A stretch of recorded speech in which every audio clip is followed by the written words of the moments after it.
Just make very clear at the beginning, I am not an attorney and have not had a distinguished legal career, or an undistinguished one for that matter.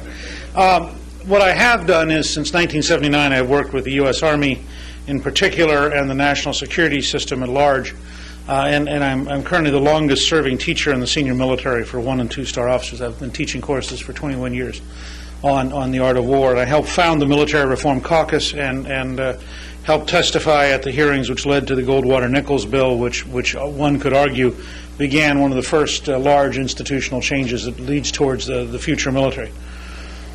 I wanted to come today and told Doug I'd be very privileged to be able to come and introduce him, because I think that Douglas Macgregor is in a tradition which goes back to Alfred Thayer Mahan and to Billy Mitchell and to John Boyd. This is a tradition in which ideas really matter. They matter far more in the military than non-military people normally appreciate. Mahan's concepts of naval power decisively shaped the British, American navies in the First World War, German Navy, in ways that were truly historic, and you could argue that from a U.S. naval standpoint, that Mahan 100 years later is still the dominant intellectual shaper of how they think about strategy. Billy Mitchell was the first really large-scale operational air officer in the American military, and by 1918 he had really come to understand the potential for air power. His works in the 1920s are so profoundly far-reaching that you could argue virtually every aspect of the American Air Force up through the mid-1990s was a reflection of his writing. And he really got all the major components, and in fact had begun to design a 1919 air campaign, which was literally the precursor of what would happen in the Second World War. And the Army Air Corps, which became the Air Force in many ways, stood on Mitchell's shoulders and was shaped by him. John Boyd, a retired Air Force colonel, developed an entire theory of war around the notion of observe, orient, decide, and act, and then loop back. And that model of very rapid information acquisition, making decisions, moving on the decisions, and then checking reality again, in many ways is the core model that the Army used in designing airland battle doctrine and shaped the emergence of the modern American military. So ideas really matter. Doug Macgregor, coming out of a superb combat background, with real understanding of what happens at the point of contact, began developing, in an earlier book, Breaking the Phalanx, an understanding of the cultural and organizational inhibitors to large-scale transformation. Transformation is actually not about technology. It's about the use of technology in cultural and institutional settings. It's important to remember the French had more tanks than the Germans in 1940, and you could argue they had better tanks.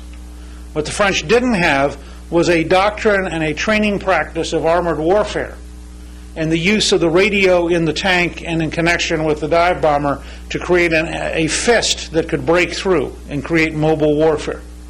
You could argue that we actually have more technological transformation than we have organizational and cultural transformation, and that how you really measure that in the combat arms is by looking at how we organize and how we train for combat. And in my experience in the last decade, Doug Macgregor comes closer to understanding how profound the underlying changes will be.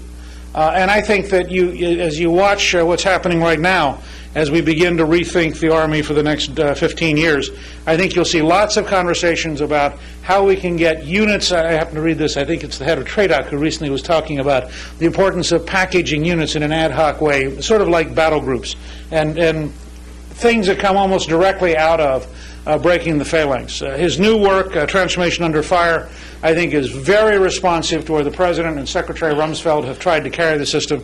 And I think for every ground combat officer and every person in the air and naval services who's interested in how ground combat will evolve, this book should be must-reading. And I certainly hope with the new Chief of Staff of the Army that this book will emerge rapidly as one of the must-reading books for the people who are working with him. So I think Doug has been a real patriot, a man who has risked his life for his country, a man who's had the courage to fight inside the peacetime bureaucracies, and a man who's had the courage to put his ideas down in writing where others can fire at him. So in that tradition, I'm going to give you a chance to be fired at. Thank you very much.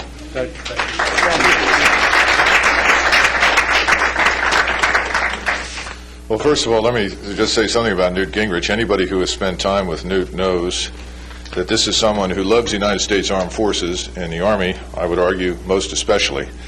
And it's precisely that kind of love that comes from outside the Armed Forces and outside the United States Army that is very much needed today. And as I will talk a little bit about the criticality of civilian leadership and how civilian leadership figures very prominently in fundamental change in military affairs. So Newt's role in this is much larger and of infinitely greater magnitude than many of you realize, and I hope that that will be appreciated. In fact, one can argue that he will have had as profound an impact on the armed forces, perhaps, as he's had on the nation at large. We're all familiar with his earlier revolution, and I like to think that he's part of this new revolution that we're trying to launch today. Now, first of all,